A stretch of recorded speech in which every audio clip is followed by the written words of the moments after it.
Audio Jungle। खबर बल्लिया जनपद से, जहां आनंद चौधरी के सपा जिला पंचायत के अध्यक्ष पद पर उम्मीदवार चुने जाने के कार्यक्रम में नेता प्रतिपक्ष राम गोविंद चौधरी ने बड़ा बयान दिया। समाजवादी पार्टी के नेता और विधानसभा के प्रतिपक्ष राम गोविंद चौधरी ने कहा, समाजवादी पार्टी के लिए राम आस्था का केंद्र है और भारतीय जनता पार्टी के लिए राम वोट का केंद्र है। भारतीय जनता पार्टी भ्रष्टाचार में डूबी हुई है। एक एक घर के लोगों ने पैसा दान दिया जो अरबों खरबों रुपया था, उसका हिसाब आज तक नहीं है। आरएसएस ने दिया, नहीं विश्व हिंदू परिषद ने दिया, न भारतीय जनता पार्टी ने दिया। भारतीय जनता पार्टी भ्रष्टाचारी पार्टी है। मदरसा को बंद करा रहे थे, मदरसे की जांच करा रहे थे। भारतीय जनता पार्टी के लोगों ने कहा इसमें आतंकवादियों को प्रशिक्षण दिया जाता है, इसे बंद कर देना चाहिए। कांग्रेस और भारतीय जनता पार्टी ए और बी टीम है, इनमें कोई अंतर नहीं है। भारतीय जनता पार्टी को क्षेत्रीय दलों से चिढ़ है और कांग्रेस को भी क्षेत्रीय दलों से चिढ़ है। दोनों में भारतीय जनता पार्टी रहे या कांग्रेस रहे, लेकिन जनता ने मन बना लिया है, न भारतीय जनता पार्टी न कांग्रेस अब की बार अखिलेश को चुनेंगे। लिहाजा एक कैंपेन चला रही वो फेसबुक के जरिए भी मदरसों को वो टारगेट कर रहे हैं और वो दिखाने की कोशिश कर रहे हैं कि किस तरीके से उस वीडियो में जो है फेसबुक लाइव वीडियो में मुलायम सिंह का भी एक बयान जो कि संसद में उन्होंने दिया था उसको भी दिखाया जा रहा है। भाजपा की जो नीतियां हैं उसको भी दिखाई जा रही हैं कि किस तरीके से मुसलमानों के खिलाफ है ये। तो क्या कांग्रेस जो है विधानसभा चुनाव के मद्देनजर मदरसों के जरिए मुसलमानों के वोटों में बंटवारा करना चाहती है? कोई समाज का हर तबका अखिलेश यादव को पसंद करता है, चाहे वो हिंदू हो चाहे मुसलमान, और पूरा प्रदेश और देश जानता है कि कौन किसके साथ। किसी के कहने से कोई न भागने वाला है और न भटकने वाला है। पिछले चुनाव में भारतीय जनता पार्टी ने लोगों को भटकाया, बहकाया, भरमाया, बुलाया, ये सारे लोग अब समझ चुके हैं। अब जनता भारतीय जनता पार्टी कोई भटका देगी, समाजवादी पार्टी के तो जिस तरीके से अभी राम मंदिर भूमि न्यास जो है जमीन विवाद को लेकर काफी चर्चा में रहा, क्या आपको लगता है कि विधानसभा चुनाव में राम मंदिर मुद्दा भाजपा के लिए तुर्क का पत्ता साबित हो सकता है? राम भाजपा का कोई मुद्दा नहीं रहा, आस्था के केंद्र है। समाजवादी पार्टी के लिए राम आस्था के केंद्र है, भारतीय जनता पार्टी के लिए राम कोर्ट का केंद्र है। और जो भारतीय जनता पार्टी है आकंठ भ्रष्टाचार में डूबी हुई है। आप अभी जो बात करेंगे जमीन वाली, इसको छोड़िए। मैं आपसे कहना चाहता हूँ कि जो बाबरी मस्जिद टूटी थी तो उसमें से ईंटा निकाल करके पूरे देश के हिंदुओं से शीला पूजन के नाम पर खुलवाया गया। एक एक घर के लोगों ने उसमें पैसा दान दिया, पैसा नहीं मैंने दान दिया। अरबों खरबों रुपया वो था, उसका हिसाब आपने आरएसएस दिया, ना विश्व हिंदू परिषद दिया, ना भारतीय जनता पार्टी।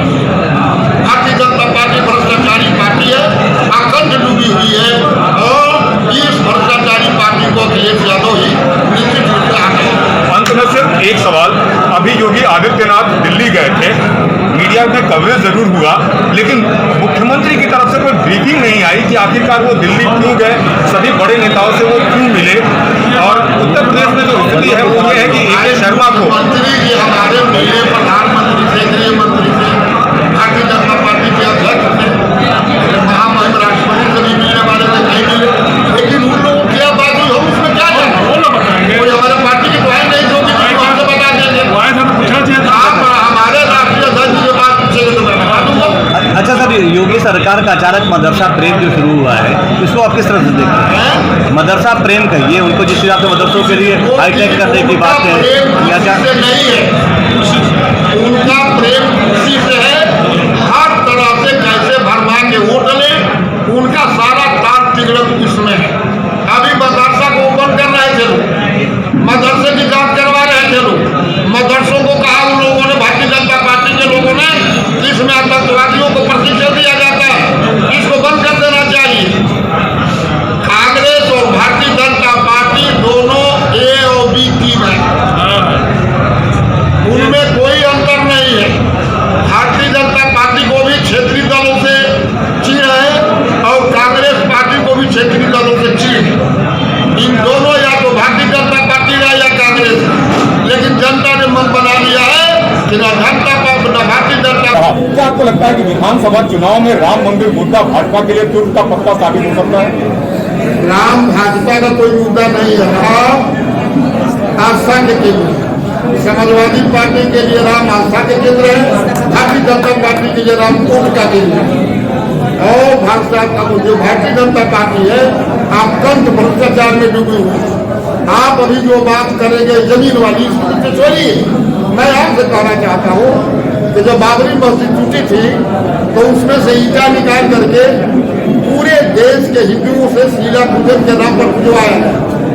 एक एक घर के लोगों ने उसमें पैसा दान दिया, पैसा दी मैंने दान दिया। अरबों खरबों रुपया वो था, उसका हिसाब आज तक न आरएसएस दिया, न विश्व हिंदू परिषद दिया, न भारतीय जनता पार्टी। भारतीय जनता पार्टी भ्रष्टाचारी पार्टी है, अखंड डूबी हुई है। उनका प्रेम उसी से है, हर तरह से कैसे भरमा के वोट ले, उनका सारा ताज तिगड़क इसमें है। अभी मदरसा को ओपन कर रहे थे लोग, मदरसे की जांच करवा रहे थे लोग। मदरसों को कहा उन लोगों ने, भारतीय जनता पार्टी के लोगों ने, इसमें आतंकवादियों को प्रशिक्षण दिया जाता है, इसको बंद कर देना चाहिए। कांग्रेस और भारतीय जनता पार्टी दोनों ए और बी टीम है,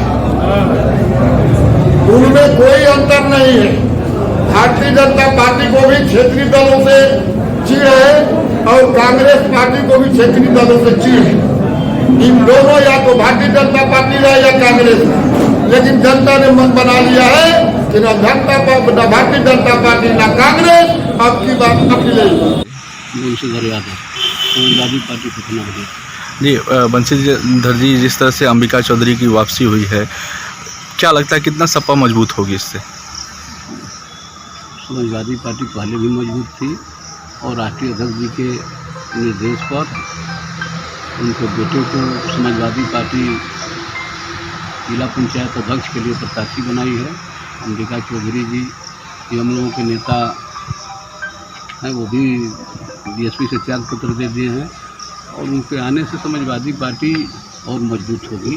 राष्ट्रीय अध्यक्ष जी के निर्देश पर, उनके आदेश पर हम लोग तो समाजवादी पार्टी के सिपाही हैं और समाजवादी पार्टी में जो भी आएगा उसका हम लोग स्वागत करेंगे और पार्टी मजबूत होगी। इस पंचायत चुनाव में जिस तरह से बीजेपी अपना ताल ठोक रही है, अब अंबिका चौधरी के आने से क्या स्थिति बनेगी इस बार सपा की? समाजवादी पार्टी जिला पंचायत अध्यक्ष का चुनाव जीतती है। तो जिस तरीके से देखा जा रहा है कि उनके पिताजी अंबिका चौधरी भी इस्तीफा दिए और कहीं ना कहीं फेफना विधानसभा से वो भी तैयारियों में थे और अभी तो निर्णय राष्ट्रीय अध्यक्ष जी को करना है, क्योंकि हम लोगों की मेन प्राथमिकता है कि 22 में इन फासिस्टवादी शक्तियों को हटाया जाए, समाजवादी पार्टी के लोग एकजुट होकर के और पुनः राष्ट्रीय अध्यक्ष माननीय अखिलेश यादव जी को सत्ता सौंपें। तो जिस तरह से आपके पुत्र को दिया गया है सपा से टिकट जिला पंचायती के चुनाव के लिए, तो क्या लगता है कि इस बार चुनाव किस तरह की होगी? हमारा प्रयास ये है कि आनंद चौधरी को समाजवादी पार्टी ने जब टिकट दिया है, वो सभी लोग इस चुनाव में और आगे आने वाले चुनाव में सरकारी अत्याचार और उत्पीड़न के खिलाफ इकट्ठा होकर के एक साथ वोट करें। हम अपेक्षा करते हैं कलिया के लोग आशीर्वाद दें। जिस तरह से आपने बीएसपी से त्यागपत्र दिया, तो क्या माना जाए कि इस बार आपने समाजवादी पार्टी में शामिल हो चुके हैं? आज कल त्यागपत्र इसलिए दिया कि मेरे बेटे को अगर कोई दूसरा राजनीतिक दल अपना प्रत्याशी बनाता है या वो बनता है तो मुझ पर नैतिक बाध्यता थी कि मैं अगर चाहूँ भी तो बहुत निष्पक्ष तटस्थ रह करके अपने दल के प्रत्याशी के साथ किसी दूसरे के साथ नहीं रह पाऊंगा और फिर स्वाभाविक रूप से ये शंकाएं भी मन में पैदा होंगी और राजनीति में इसके बड़े अर्थ होते हैं, इसलिए मैंने कल इस्तीफा। जिस तरीके से देखा गया कि आप बहुजन समाज पार्टी में काफ़ी लंबे समय तक रहे और हर लड़ाई जो भी होती थी बीजेपी और सपा में ही दिखती थी, लेकिन बीएसपी कहीं नहीं दिखती थी, आखिर इसकी क्या रीजन थी? बीएसपी का कोई कार्यक्रम नहीं हुआ, इसलिए इसका आकलन करना कठिन है कि बीएसपी कोई इस तरह के कार्यक्रम नहीं करती। वो आंदोलन में या प्रदर्शन में या इन सारी चीज़ों में जो बहुजन समाज पार्टी की जो नीतियाँ और कार्यक्रम है वो इसमें तमाम चीज़ें शामिल नहीं हैं। इसलिए आपका ये कहना कि बीएसपी दिखाई नहीं देती थी, ठीक नहीं है। बीएसपी अपनी जगह पर जरूर थी और उसके काम करने का तरीका भिन्न है।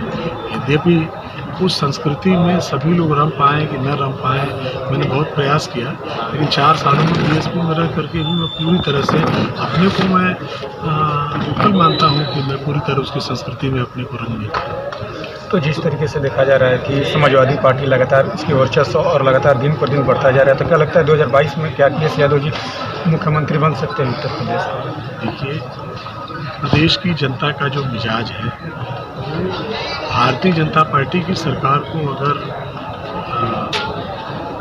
कोई सबक सिखाना है या आने वाले चुनाव में भारतीय जनता पार्टी के खिलाफ कोई दूसरी सरकार बननी है, तो अखिलेश जी के अलावा तो कोई दूसरा विकल्प नजर नहीं आता उत्तर प्रदेश में, वही प्रदेश में।